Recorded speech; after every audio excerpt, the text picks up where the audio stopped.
Urea కోసం రైతులకు తిప్పలు తప్పట్లేదు. యూరియా బస్తాల కోసం సహకార కేంద్రాల దగ్గర రైతులు పడిగాపులు కాయాల్సిన పరిస్థితులు ఎదురవుతున్నాయి. ఆధార్ కార్డులు, చెప్పులు క్యూ లైన్లో పెట్టి పొద్దంతా ఎదురు చూడాల్సిన పరిస్థితులు నెలకొంటున్నాయి.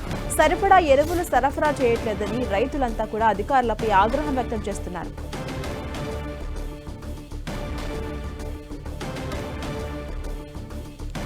అప్డేట్స్ మా ప్రతినిధి సతీష్ అందిస్తారు. సతీష్,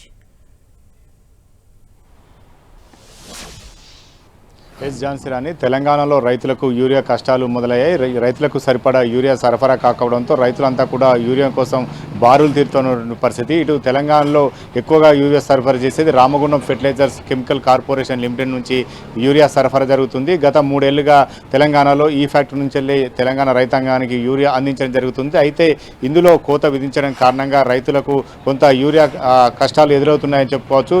దాదాపు నెలవారీగా ఈ వారి కోట జూలై మాసం 60,000 టన్నుల యూరియా సరఫరా చేయాల్సి ఉండగా కోటాను తగ్గించి 30,000 టన్నుల మాత్రమే యూరియా అందించడంతో రైతులకు యూరియా కష్టాలు తప్పడం లేదనే విధంగా పరిస్థితి కనిపిస్తుంది. ఎందుకంటే ఆర్ఎఫ్సీల నుంచే యూరియా ఎక్కువ సరఫరా అవుతుంది. ఇటు కేంద్రం ఆధీనంలో ఉన్నటువంటి ఈ సంస్థకు డిపార్ట్మెంట్ ఆఫ్ ఫెర్టిలైజర్స్ ఆయా జిల్లాలకు, ఆయా రాష్ట్రాలకు కోటాను కేటాయించడం జరుగుతుంది. ఈ ఏడాది మాత్రం డిఓఎఫ్ నుంచి చాలా తక్కువ కోట, సగానికి కోటా కుదించడం జరిగింది. డిఓఎఫ్ ఎంత కోటా నిర్ధారిస్తే అంత కోటా మాత్రమే తెలంగాణకు సరఫరా చేయవలసి ఉంటుంది. దాదాపు 60,000 టన్నుల యూరియాకు గాను ప్రస్తుతం అయితే 30,000 టన్నుల యూరియాను మాత్రమే అందించడం జరుగుతుంది. ఇందులో ఈ మాసంలో అందించవలసిన 30,000 టన్నులకు గాను కేవలం 10,000 టన్నుల మాత్రమే యూరియా అందించింది. మిగతా యూరియాను అందించకపోవడం కారణంగా రైతులకు ప్రస్తుతం అయితే యూరియా కష్టాలు మొదలవుతున్నాయని చెప్పుకోవచ్చు. దాదాపు గత ఏడాది 5 లక్షల మెట్రిక్ టన్నుల యూరియాను అందించినటువంటి ఆర్ఎఫ్సెల్ ఈసారి మాత్రం చాలా తక్కువగా యూరియా అందిస్తుంది. ఇదంతా కూడా రైతులపైన కొంత ఇబ్బంది, భారం పడే అవకాశం కూడా కనిపిస్తుంది. ఎందుకంటే పంట సాగు మొదలైంది, సీజన్ మొదలైన నేపథ్యంలో ఇటు సాగు కొంత వర్షాభావ పరిస్థితుల కారణంగా సాగు కొంత ఆలస్యమవుతుండడంతో చాలా చోట్ల రైతులు ఇప్పటికే సాగు కొంత మొదలుపెట్టలేదు.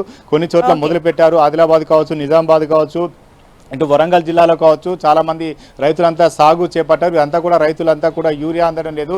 యూరియా అందకపోవడం కారణంగా రైతులంతా కూడా బారులు తీరుతున్న పరిస్థితి. యూరియా సమస్యను పరిష్కరించాలని చెప్పి ఇప్పటికే పెద్దపల్లి ఎంపీ ఆర్ఎఫ్సీల యాజమాన్యాన్ని కోరారు, కేంద్రాన్ని కూడా కోరారు. సీఎం రేవంత్ రెడ్డి కూడా కేంద్ర ప్రభుత్వాన్ని కోరారు. అయినా కూడా యూరియా కోటా తగ్గించడం మాత్రం తెలంగాణ రైతాంగానికి కొంత నష్టం కలిగించే అంశంగా చెప్పుకోవచ్చు. ప్రస్తుతం అయితే రైతులకు యూరియా కొరత కూడా ఇదొక కారణంగా చెప్పుకోవచ్చు. ఝాన్సీ రాణి. Thank you Satish.